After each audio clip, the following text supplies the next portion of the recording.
মাতৃমিশন ও মন্দিরের আবাসনের যে ব্যাস ঢালাই, শেষ মুহূর্তে যেন এক অন্যরকম আবহ।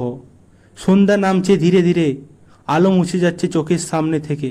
ঠিক তখনই মহারাজ নিজে উদ্যোগ নিলেন লাইটের ব্যবস্থা করার।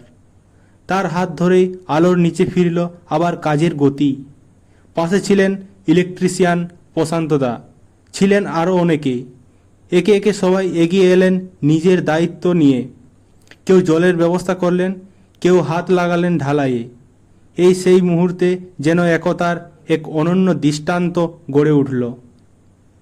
একটা ঘর শুধু ইট বালি সিমেন্ট দিয়ে তৈরি হয় না, এর পেছনে থাকে মানুষের ভালোবাসা, বিশ্বাস আর নিঃস্বার্থ সহযোগিতা।